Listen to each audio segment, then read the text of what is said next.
Mikaela, fellow Unsinkable champion, and it's been a while since I've talked to my fellow friends from Unsinkable. So thank you so much for joining me, and it's great to finally kind of like meet you. We've like met sort of, not really, never in person, obviously, but to actually get a chance to like get to know you more and sit down, it's a treat for me. Yeah, thank you so much for having me. Likewise. You are one of those people that I see on the internet posting about all the amazing things you're doing. And I'm just like, damn, okay, I got to do more. Like, I got to like up my game. Like, you're just one of those people that just leaves me in awe because, you know, you just do so much. You're so talented. You have like this like wonderful list of activities you're involved in. Um, like, I don't know. Just to start, like, just like, you're cool, you know? Thank you. Thank you. I'm going to start with the book, though. Usually I get into a little bit about you, and we will, but I'm going to start with the book because I find it super cool. It's called The Sifting Project. It's out now. Yes. I mean, I know you've answered this question probably numerous amount of times because it's one of those things that interviewers like to ask. Give us a little brief synopsis of what this book's about, because one of the cool things is not only are you a writer and people write articles and things, but you wrote nonfiction, which I find even more cool because that's hard. You just created something in your mind and put it to paper. So what is this book about? Yeah, so it is set in the like period between the 40s and the, well, more like the 30s, but 30s and 70s.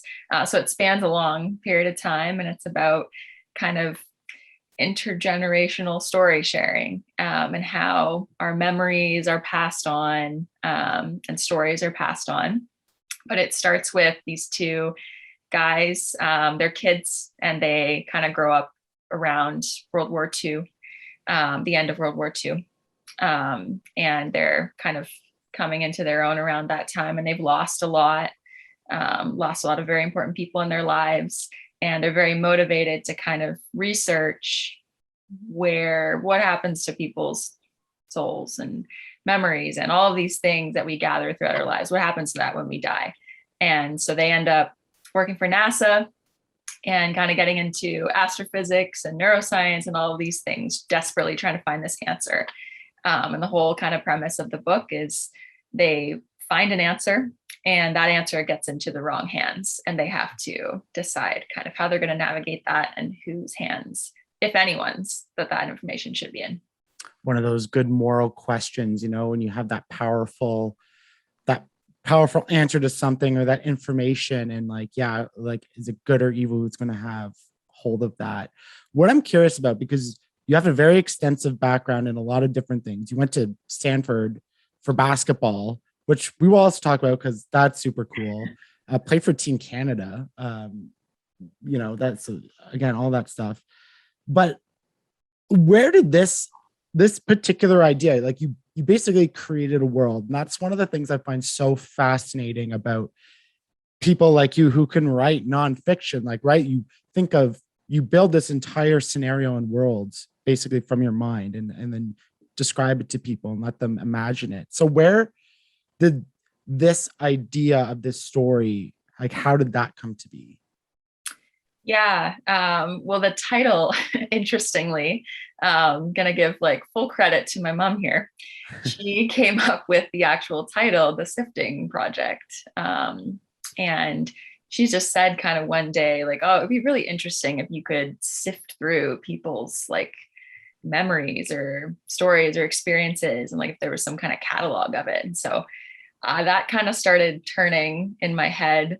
And I also started thinking about memory. And one of the things that I've struggled with a lot, having depression, is memory loss.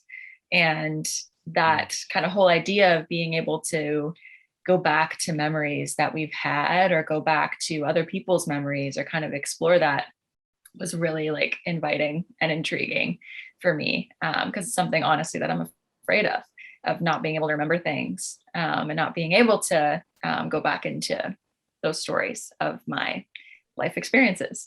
And so that's kind of what started the ball rolling there. And then I just kind of brought in a whole bunch of other personal experiences and some of my studies in human biology, studies in creative writing, and just kind of schmacked it all together into a story. But yeah. Right. That's interesting about the memory, because in of itself, basically when we think of someone's memories, it's, I guess, like what you were saying, it's kind of either or like oral stories or it's writing, right? Like we have biographies, or we have how historians basically decipher what has happened is through people's accounts of the events and historical artifacts. But I'm curious about the mental health aspect of it, because obviously that's how we connected. For those who don't know, Unsinkable is a mental health organization that we're both a part of. And memory is something that I've started to struggle with very recently. Now, my long-term memory is quite good, but my short-term memory is like all of a sudden going. And like I'll take my meds and literally like brush my teeth, and like 2 seconds later I'm like, did I take them? No, I can't remember. So like is that how you also experience these, or is it like you the opposite? Are you more concerned about remembering long-term events? Yeah, that's a great question. I think for me, it's been a little bit of both. I've forgotten things that I thought I would always kind of be able to access at the time, and they're harder to get to, I guess, through that like association pathway that happens in your brain when you think of something. But also, and maybe more so, short term. And like I will forget things mid sentence and just kind of lose my train of thought. And that's very prominent, and that happens to me a lot. And it makes things really, really hard. And I think it's just because there's so much else that's going on in my mind. Also with OCD. So I've diagnosed depression and OCD. And so my thoughts are all over the place at all times of the day. So it's just a bit of a crowd in there. And I think that's definitely a contributor. But yeah. So I guess that was a very long-winded answer to your question, but both. Yeah. Yeah. Does writing help you articulate these things? So, you were mentioning your brain's crowded, right? And we've had people on this podcast talk about OCD, specifically more pure OCD and the obsessive thoughts. I don't know if that's what you struggle with, but does writing, is that like your release to like kind of like narrow that all the noise and then like put it into this one place where you can kind of like sift right through it, you know what I mean? And like organize those thoughts properly. Yes, absolutely. And it's also what helps me with clarity. Like I will have a lot of connected ideas, especially if I'm working on a particular like essay or something of the sort, even a story. A lot of the ideas I have are not connected. I know they're connected, but I can't connect them without writing them down and like really fleshing things out on paper. I think I'm good at like collecting all of those things in my brain, but they're not organized or clear at all until I can actually write them and organize them. So yeah, writing helps a lot with that. I've heard this. I can't remember if it was specifically with OCD or if it was ADHD, but you're mentioning these connected thoughts. And I wish I could remember who I was talking to about this, but it was like, while the ideas are not connected, it totally makes sense in your brain, but like you can't articulate how they're connected, like orally to other people. Like if I were to ask you, well, like, how does that make sense? Like, and like, it's like in your mind, it just makes sense. Like, is that kind of what is like going on? Yes, that's a really good way to put it. Trying to explain what makes sense to me is very hard. Yeah. And here I am asking all these questions. Well, like, tell me how it works. It's one thing to write an essay or, an article about your personal experience, but is there something about writing a story that isn't maybe incorporates these ideas of your life, but it's about somebody else? Like, is there something about that helps in terms of these ideas, right? Like, I don't know if it's like because you don't have like when you're writing it, you can write it maybe more authentically because it's not necessarily, it's about you, but not about you type thing. Is it like the nonfiction part of that, or is it more so that just something like you love telling a story, you know what I mean? Or maybe it's a bit of both. Yeah, I think it's definitely a bit of both. I mean, I love creating characters and worlds and scenes and dialogue. I think is my favorite. To just create those connections and conversations between characters. But I also think writing a story allows you to go a place that writing a memoir or an essay or your personal story can't go, because it allows you to pull up things that maybe you wouldn't necessarily say, or aren't ready to share yet with the world. And you can put it into those characters and let those characters hold it for you, and let it shape who those characters are. So I think even though the novel's not the experiences aren't directly related to me or what I've been through, I think a lot of the ways that they feel about it and the way that they emotionally go through things in the story is very much a piece of me, because looking back, I had to pull that from somewhere. Right. So yes. Yeah. That's it's something I've talked about a lot on this and with a lot of people. And it's the idea of art, and especially how it applies to mental health. So whether it's writing, whether it's music, you could do film and movies. I also incorporate my podcast in there, but although it's not fiction, this, especially with fiction though, and this is when I started reading up on the things you're doing, it opened my mind to a lot more. And you could make this argument for movies too, because it's fiction, that you can explore ideas a lot deeper and maybe more experimentally, because it's not tied to you or your reputation or character, right? It's sort of the idea of you could make a character super evil and do horrible things, but really explore what that means. So I take something like Breaking Bad, where the guy is evil, but you're also kind of rooting for him in a way.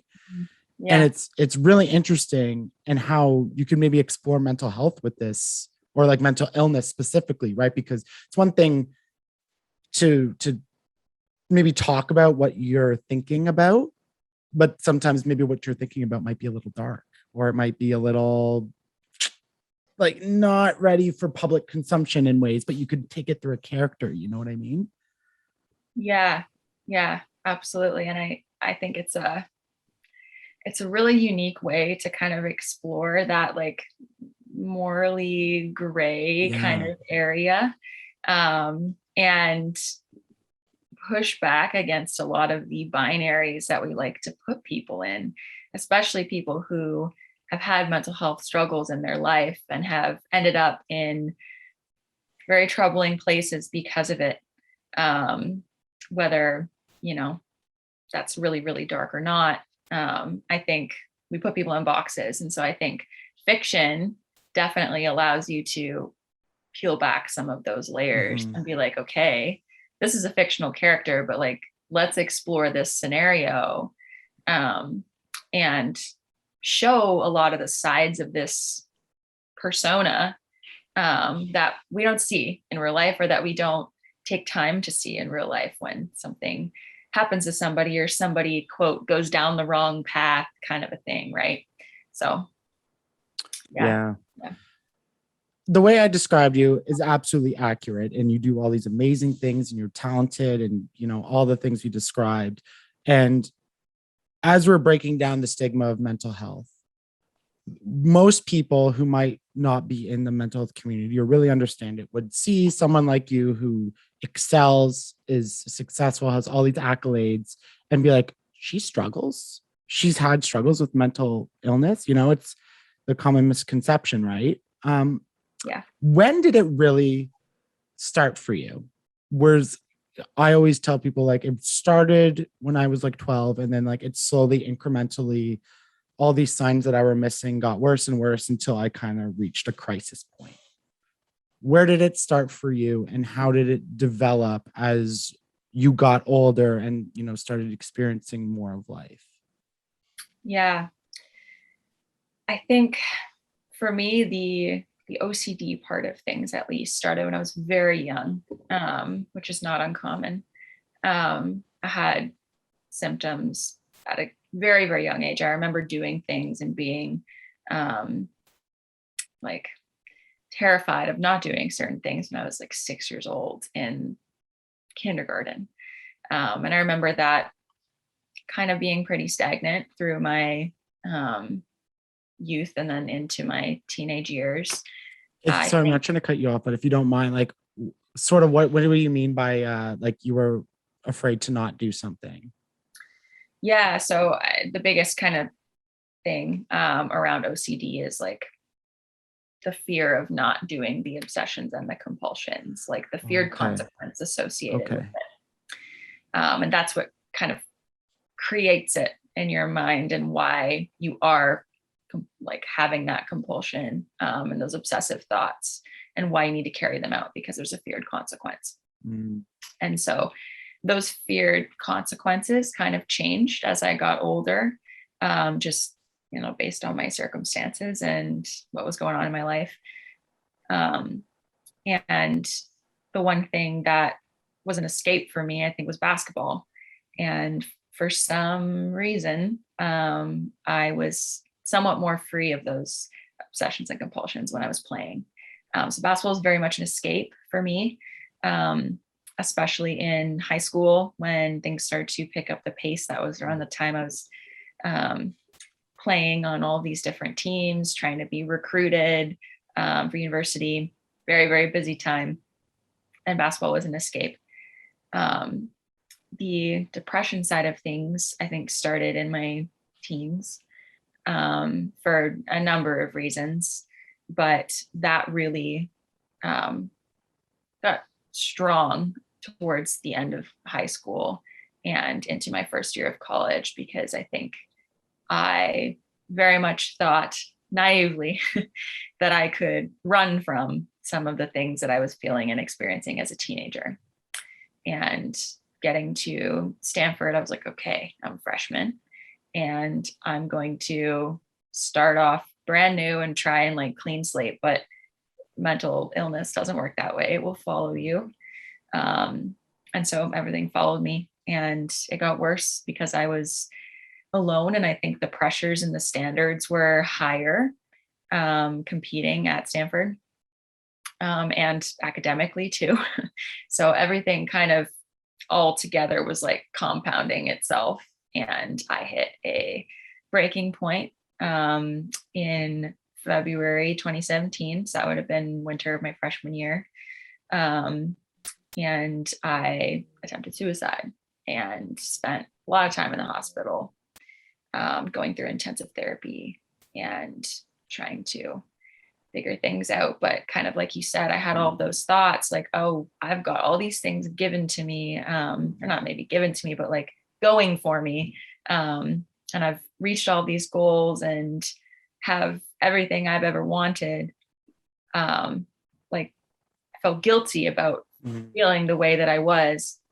And I mean, could get into the whole mental toughness, performance pressure thing associated with being an athlete, and how that makes everything worse as well. But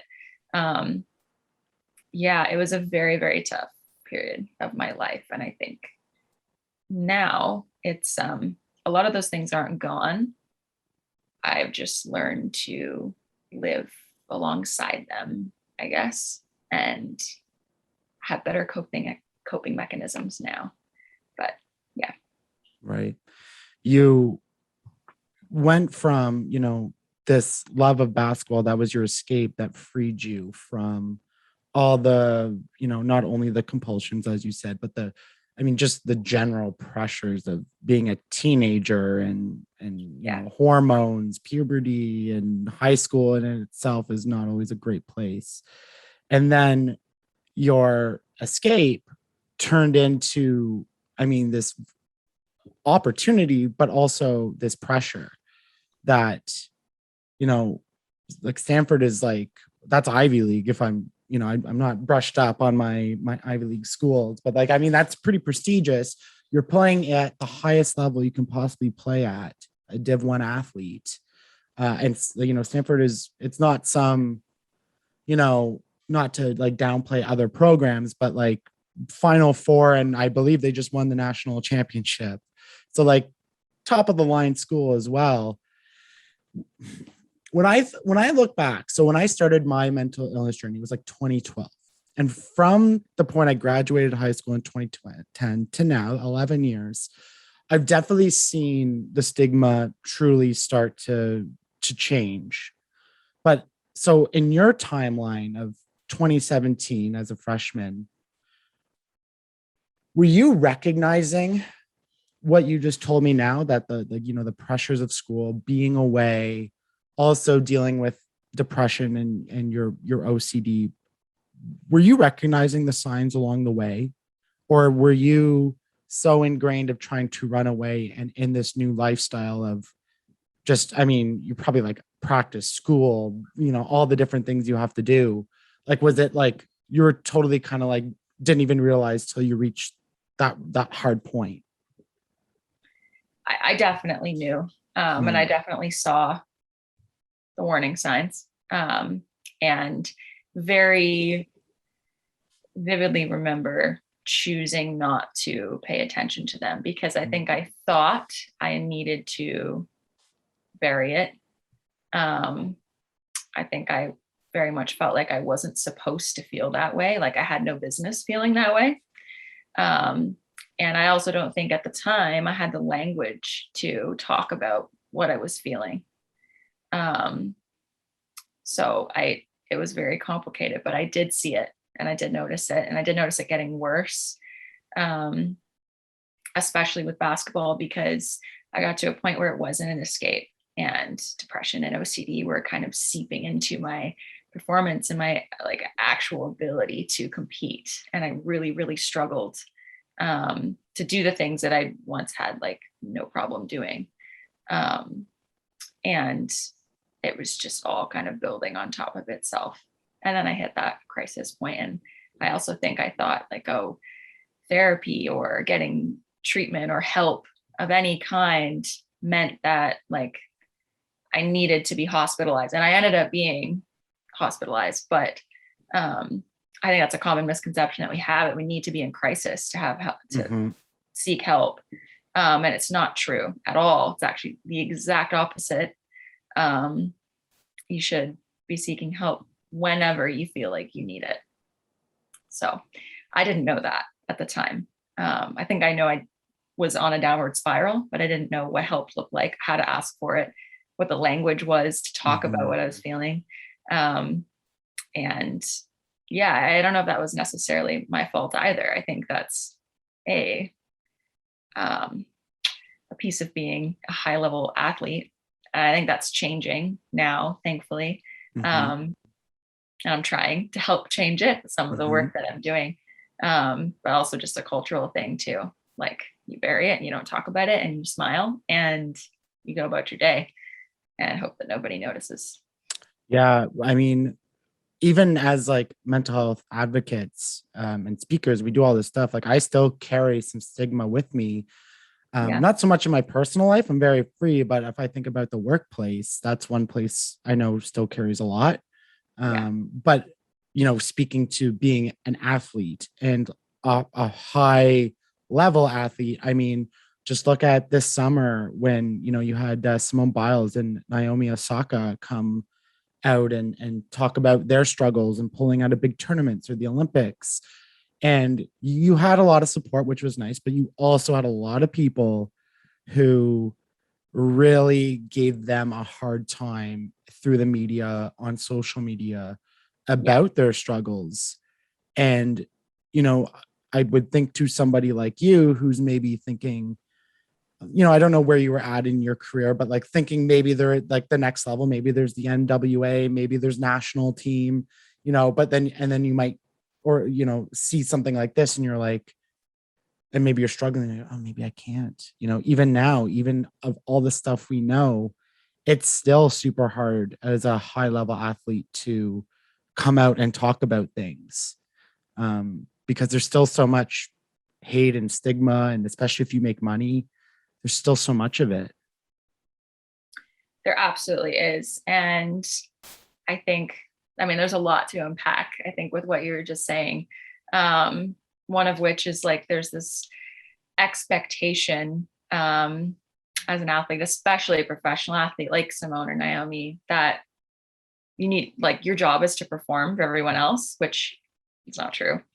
And then there's also this piece of like feeling like there's going to be some kind of a lack of trust with the coaches. And I remember a coach, I won't say who, used to tell our team, like, if you're not on the floor, it means, like, if you're not getting game time, if you're one of the people who's on the bench, it means that I don't trust you. Mm-hmm. And I think for me, at least, that was internalized as like, well, I've been through hell and back with some of these mental health battles. I must be super untrustworthy. Mm-hmm. And that's why I'm not playing. And I think I very much thought at many points in time, basketball wise, that my career was over and not worth finishing because I believe that I wasn't capable anymore. And I think that is very true of many athletes. Like, they think, okay, if I really take a step away and work through some of the things that I'm feeling and sit with them and really, really feel them and maybe go through therapy and do whatever I need to do, then am I going to be changed? Am I going to be capable still of doing what I was before? And it's a very real thought process. And then I think that gets filtered into like the fear of what coaches are going to think and what teammates are going to think. And are they going to think I'm not capable anymore? And they're going to think that I'm not trustworthy anymore. And it's very complicated, but it is really inspiring and hope inducing to see more athletes, especially athletes with big platforms, talking about and openly what they've been going through and experiencing mental health wise.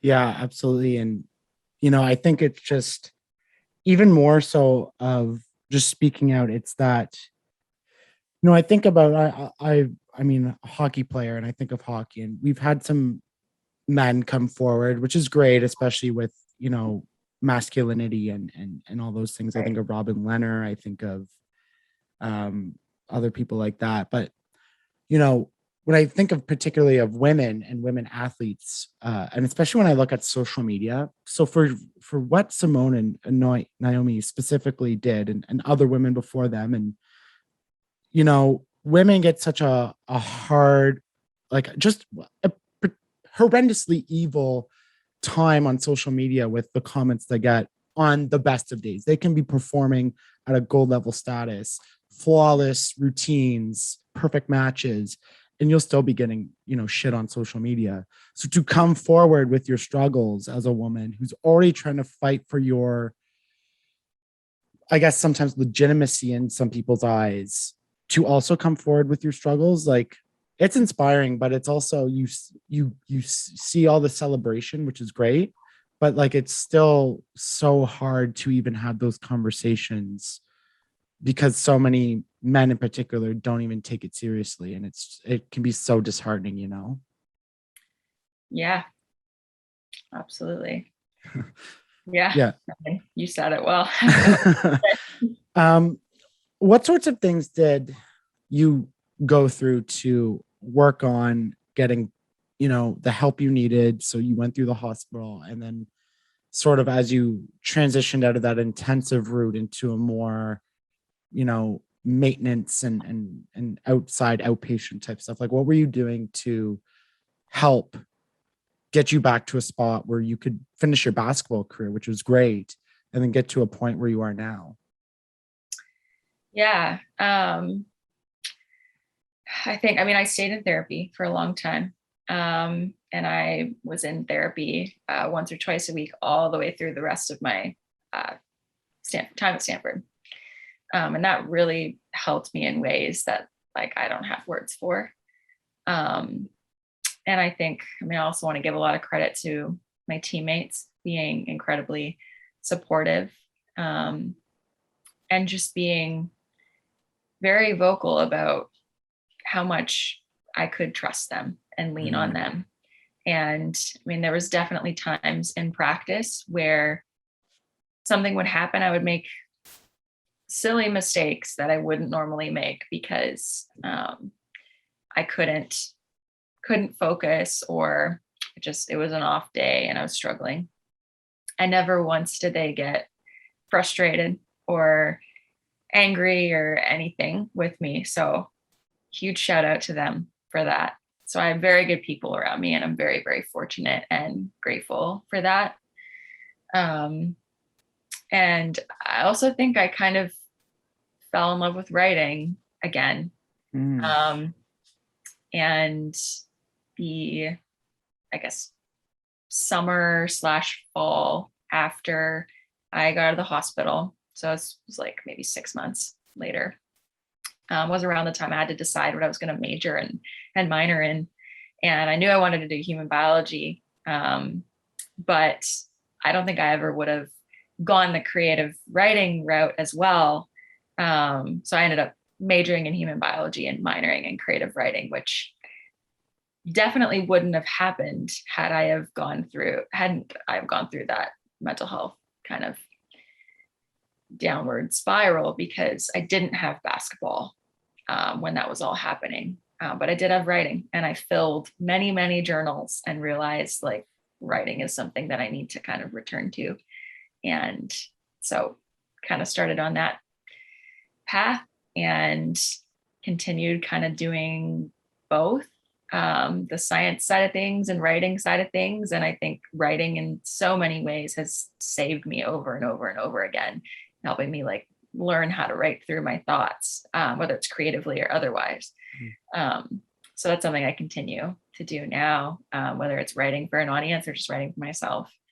And I have, again, wonderful people in my life who I can share that with and talk through that with. But yeah. How often would you say like you write in a day? Like how are you spending like 8 to 12 hours? Like are you just constantly writing like every single day?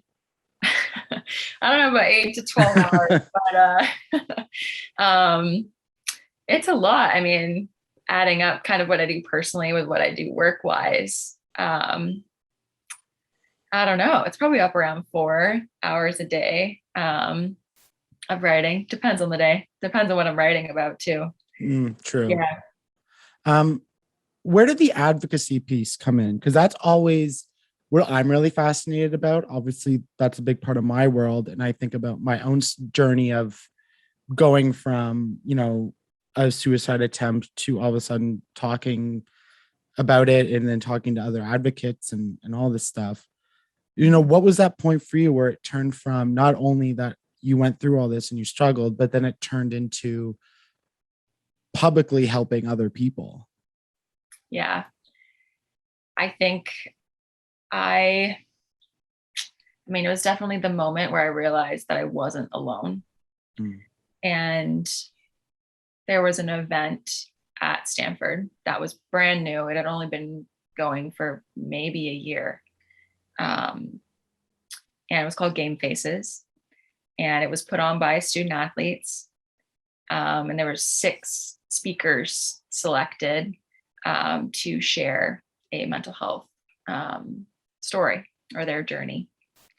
And I remember going to see it the end of my freshman year. I had just gotten out of intensive therapy, and my team had heard about it, and they all came with me.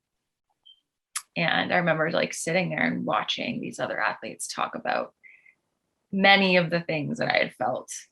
And I'm sure many of the audience members had felt as well. Audience being mostly other athletes at Stanford. And I think I just realized like the more this gets spoken about, the better. And I kind of knew at that point I was funneling myself into writing, and writing being a really good medium for sharing what I was feeling and writing through what I was feeling. And it kind of just started, I think, that way. And the first time I wrote my story was for a Stanford newspaper. that following fall. And that was the first time I'd ever tried to like formalize, I guess, into an essay, I guess you could call it, some of the things that I felt and been through. And the feedback from that, like I don't have words for it. Like the response that I got from the other athletes, coaches, athletes that I hadn't spoken to in years, like just the people saying like either me too, or just like being able to talk with people about these things and having those conversations, I think very much fuels me and continues to fuel me. And I say this a lot, but like I leave all my tabs open on my computer just so I can see everything that I'm working on and writing and doing every day, because it keeps me going. Like it's a reason to keep going, because it almost feels like, I don't know, duty is the right word, but like, I don't know, like I have to do it. Like I have an obligation to do it. And that in those very, very dark moments that I still have, I feel like I need to stay because I can do this and I have the ability to write in the way that I do.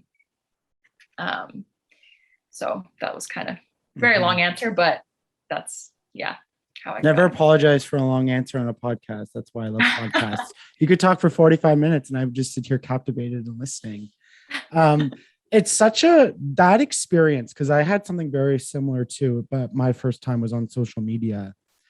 It's a great feeling, but it's a strange feeling. And because you have so many people reaching out to you, one, and it's a very, embracing and supportive environment. But in the same thought, it's like, wow, all these other people struggle too and have to like think similar things. Like it's great, but it's also kind of like, it's like, I call it morbid. I find it like that whole, like, you're not alone thing is, it's like, it's nice to know I'm not alone, but it's also a morbid thought that like, we're all really struggling in one way or another in our own certain ways. Right. Like we're all in this together, but we're in we're in the same storm, but we're in different boats type thing. It's strange. I don't know if you experience the same thing. Like it's lovely, but it's strange. Yeah, it is strange. And it's strange for a number of reasons, because I think once you're in that like advocate position, and people see you as that, it is a wonderful thing, because yes, you do hear from a lot of people and get to connect with people about something that's extremely deep and vulnerable. But then there's also a bit of an expectation, like, okay, you're advocating now, so you must be on the other side of the bridge. Yeah. And that's not necessarily true. Actually, I think in most cases it's not true. I don't think there really is another side of the bridge. But yeah, like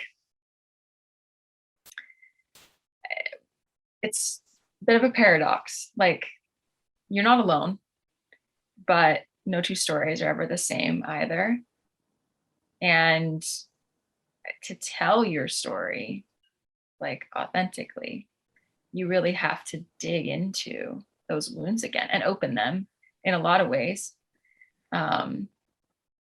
So like those connections are incredible, but they also require a lot of you. And I think that's important to recognize, especially with people who are in that like advocate role, or who are seen as advocates and who do share maybe more often.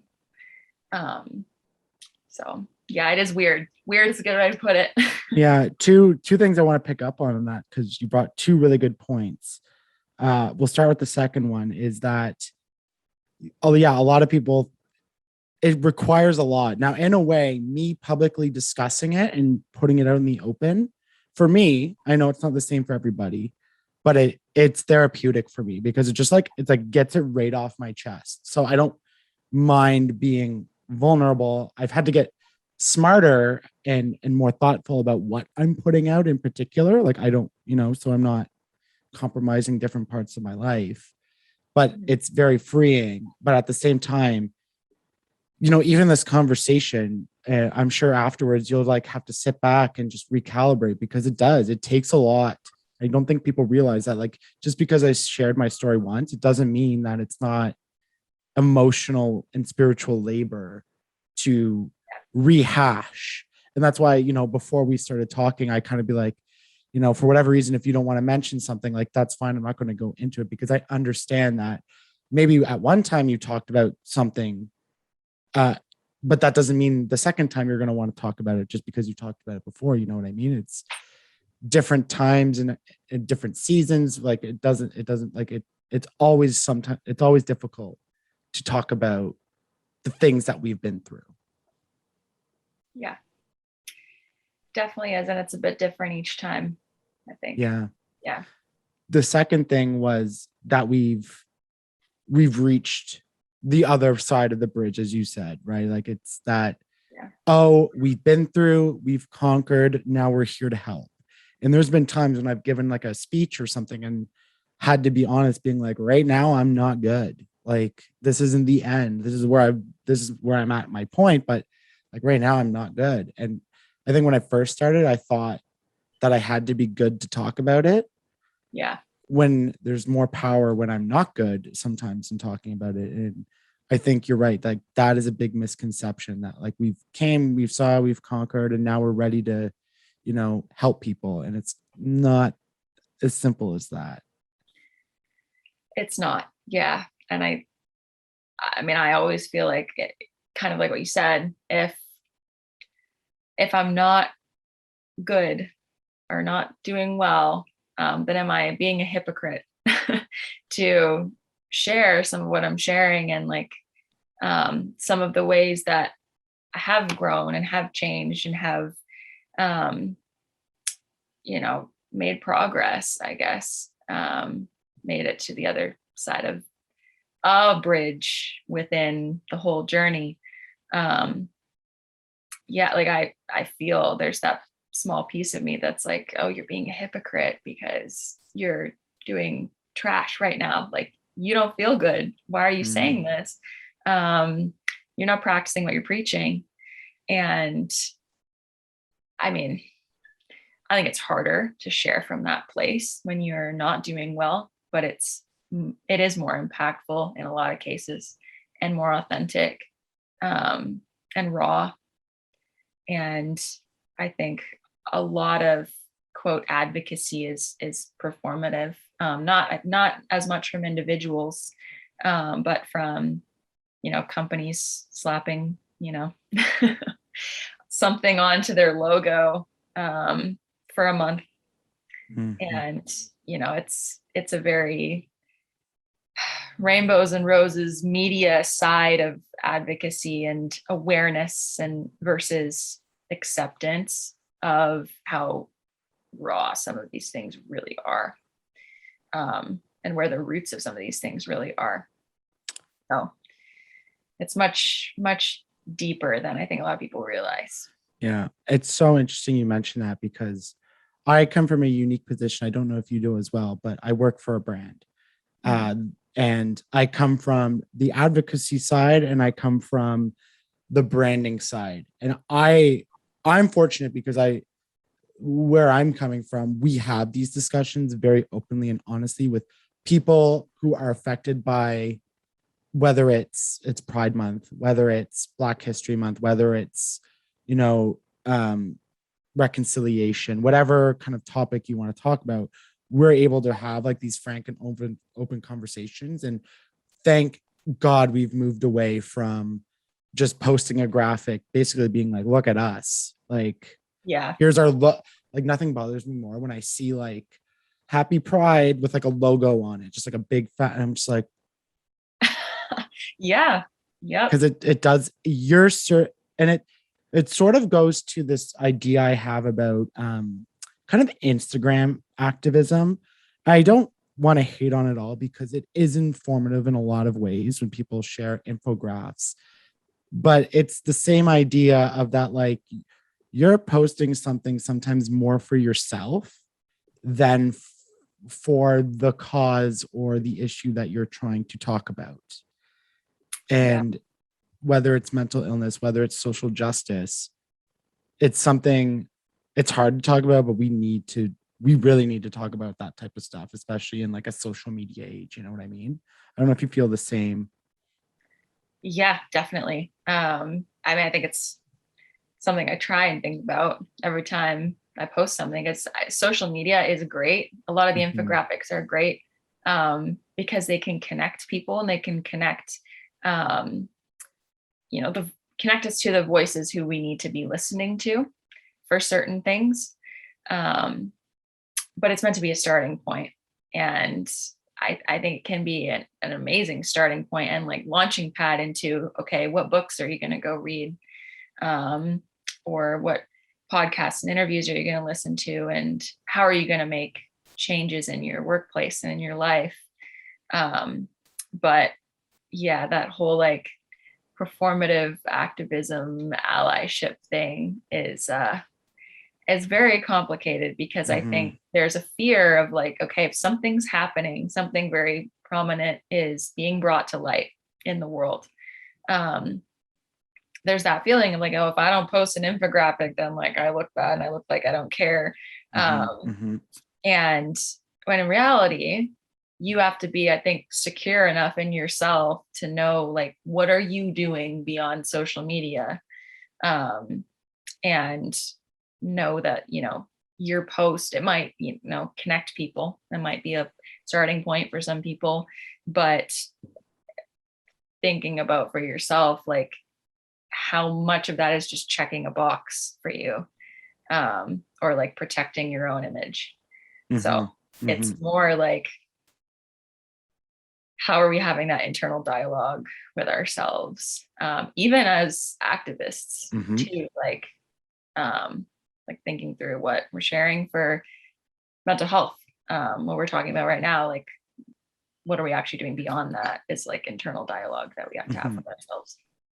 That's one of the things I love about, shout out to Unsinkable. This is not sponsored by them, but I know Tracy and Christine will be happy I mention it. But they, the people we work with come from a diverse background of perspectives. I think about Asante, who, I just admire so much because he's just opened my eyes to so many different things that I never would have thought about before. We just work with like tremendous people who are doing so many different things, like, across their communities and the things that they do, but it's Yep. all we're all kind of brought together in this group.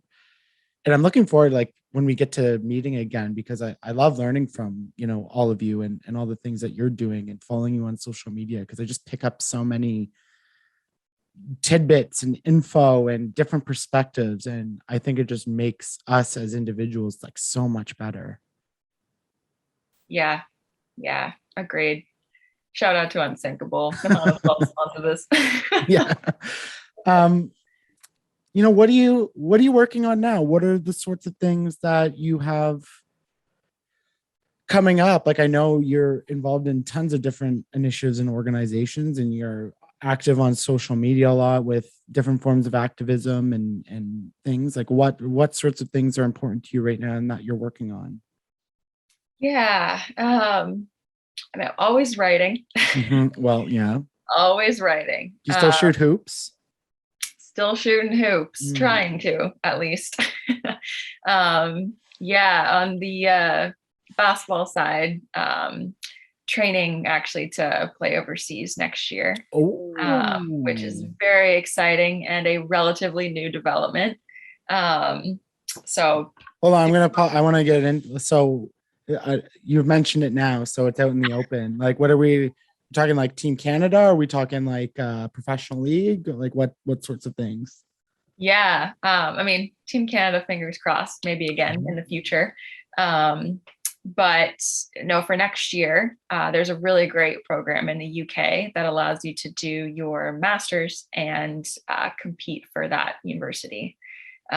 So I'm applying to programs like that, and then just trying to see where it goes after that. If I end up playing professionally, after that, then we'll see. But yeah, just kind of ready to come back to this basketball thing with new mindset about it. And I think I'm in a better place to try it again compared to where I was a couple years ago at Stanford as a freshman and not really sure what was going on. So yeah. Yeah, you're older, you know, you have a lot more experience in some of the things you've done. You have a much broader and holistic approach to not only life, but your own physical and mental health. You know, like if I'm waking up at 4 a.m. in the morning and watching you in China, you best believe I'm going to have the Brewer jersey on, you know, going for it. Much appreciated. Thank you. So, okay. So school, Yeah. more books, what's happening here? Like, do you always, how many books do you have in your mind that you want to like flesh out? Like how many different ideas are you always working on, or is there just like kind of one and you just kind of focus on that? Yeah, I don't know if I have any other books in mind, to be honest. I mean, I think I want to write a sequel to the Sifting Project, but not 100% sold on that. Right now, I kind of just keep a list of little like snippets of ideas for fiction. But I'm focusing on more like essays and mental health related writing for a whole bunch of different things, mostly related to athletes. And then kind of more on the like what my day job is is working for Time Out, which is an mental health app for athletes. So I'm very excited about that. And we're in development, hoping to launch in January.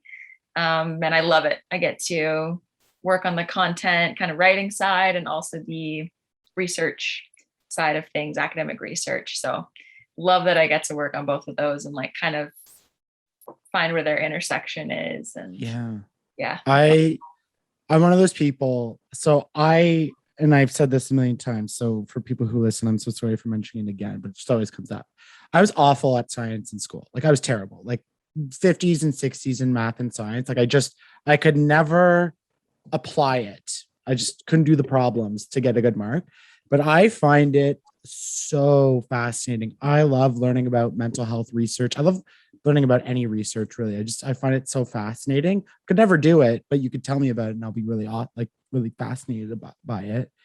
What sorts of like research are you looking into? I mean, I don't know how much you can give away. I don't want to spoil the launch in January, but for me, I love learning about, you know, the connection between our gut biome and the brain and mental health. A couple episodes ago, I had Kasha on and we talked about, you know, the actual science behind intergenerational trauma and how it affects your DNA. And I find that stuff so fascinating. So what sorts of things that like are you either working on or that really like spark your interest, maybe even pertaining to athletes, that you're really like, I'm owning in on this and this is the stories that I want to tell about it? Yeah, that's a great question. I can't share a whole lot about, or at least from the Time Out side of things, because we're relatively new and in development. So yeah, can't share a whole lot on that end, but some of the other research that I've been working on actually be published very soon, hopefully. And it's been on kind of identity, athletic identity, and how strongly that is shaped throughout your athletic career and what kind of the impact that has when you retire and you still have this athletic identity and you're like, oh, I'm not an athlete anymore. So I've been doing some research with Stanford on that, and I cannot share the results of that research. I have them. I can't share them. Okay, well, then you're just gonna have to come back on in like a year or two, and then we're gonna have to go through all the findings, because that's interesting. And I get that a lot with, I mean, I always reference hockey because that's my sport, but like it applies to every sport, right? But like what happens after? Because you only really have a finite career. And hockey's probably one of the longest, maybe basketball too. But if you think of like the NFL or I think baseball, but I guess the NFL is really the only short one, but like you spend all your life training, you get used to the grind, the process, as sports athletes would say, and then all of a sudden it's all gone. And then what? Yeah. Oh my gosh, I'm so fascinated by this. Yeah. Can't wait for those.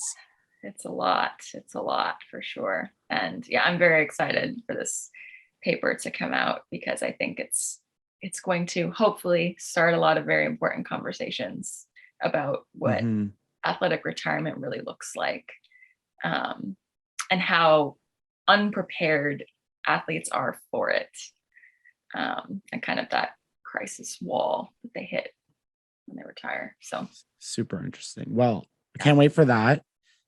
Where can people find the book and purchase it, and where can people follow you and learn more about the work that I looked at your what is it, the all links link tree. It was just like all your work is like, oh, I'm like, but like, where can people find you and get all the information on all the stuff you're working on? Yeah.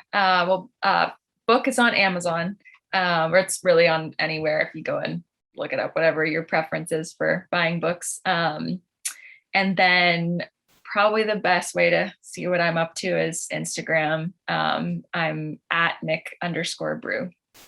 You on TikTok yet? I'm not. I'm Gotta like, get you on TikTok. I've been told so many times I need to get TikTok, but I'm like trying so hard to be a millennial. I'm like right on the cusp. I tried so hard too, and then I got it, and then it all fell apart for me. It was just like my whole life just flashed before my eyes, and now I'm trying to be a TikTok star. The algorithm is really good. What's that? I heard the algorithm is like really good. Listen, we could get in a whole discussion on TikTok, but the FYP knows more about me than I do. I think it really does. Oh goodness. Yeah, it knows. I'm not getting it. A little too much. I'm like, one, I feel called out, or two, I'm like, do I like this? Do I not like it? I don't even know. But so for all you listening, go check out the Sifting Project, Amazon. So that's great. Mikaela, this was really great. You're great. Thank you so much for joining me. I super appreciate it. And I look forward to seeing more of your work, following your basketball career and everything you get up to. Thank you so much. Always screw this up. Where's the button? There it is.